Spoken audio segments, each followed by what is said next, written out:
Donc, on va débuter la formation sur le swing trading en revenant sur des concepts de base. Et l'objectif de ça, en fait, c'est de vous présenter différents contextes dans lesquels on peut faire des opérations de swing trading. Donc, on va revenir sur les concepts de niveau de prix. Donc, juste ici, par exemple, ces deux niveaux-là, on peut voir que l'action se heurte ici à résistance, ici au support. Et en fait, lorsqu'un titre évolue dans un trading range comme ça, on appelle ça une phase de consolidation. Et une des façons de faire des opérations de swing trading à l'intérieur de ça, c'est de venir en fait acheter au support tout près d'ici et de vendre à la résistance tout près d'ici. L'objectif de ça, évidemment, c'est de trader sur les rebonds et cette façon-là de faire est relativement simple du fait qu'on se fie sur des niveaux de prix qu'on a tracés et l'objectif, évidemment, acheter le plus près du support, vendre le plus près de la résistance. Une autre chose qu'on peut faire lorsqu'on remarque un trading range, c'est d'identifier en fait les niveaux de prix importants et lorsqu'il va y avoir une cassure, par exemple ici, il y a une bonne résistance, si on vient briser cette résistance-là, on devrait amorcer un fort momentum haussier. Et c'est la même chose avec la ligne de support ici. Si on vient briser ce niveau de prix-là, on pourrait s'attendre à amorcer un fort momentum baissier. Donc à ce moment-là, on pourrait faire des trading sur les cassures, ce qu'on appelle les breakouts.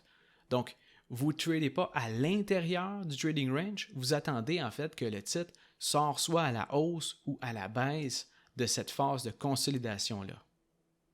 Un autre type d'opération en swing trading, c'est de se baser en fait sur la ligne de tendance qui est ici ou la ligne de moyenne mobile.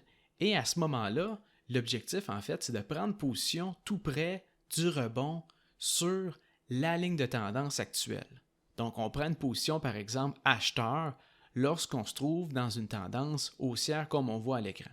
Donc, à ce moment-là, on attend un rebond comme ici, ici ou ici, soit sur la ligne directement la ligne de tendance ou sur la moyenne mobile sur 50 périodes qui va nous servir de support tant et aussi longtemps que le prix se trouve au-dessus de cette ligne-là.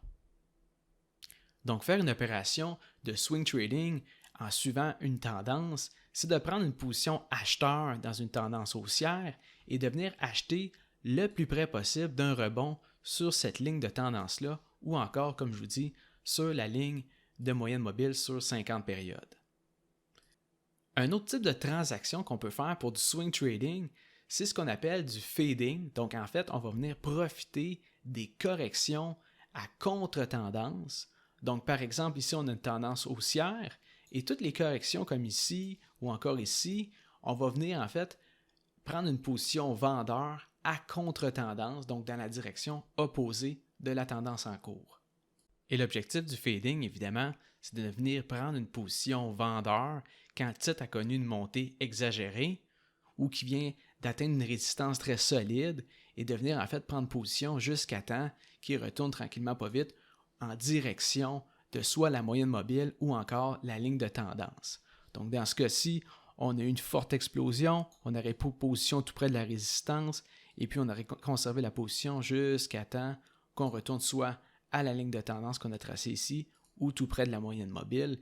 Évidemment, ce n'est pas une science exacte, c'est seulement de comprendre que l'objectif est d'aller à contre-tendance pour vraiment profiter d'un retracement dans la direction inverse. Donc, qu'est-ce que je vais faire dans les prochaines vidéos? Je vais vous montrer chacun des contextes avec plus de détails, des exemples d'opérations et également comment je me base pour venir prendre mes positions, que ce soit dans un trading range, que ce soit sur un breakout ou encore en suivant la tendance ou en faisant du fading dans la direction opposée.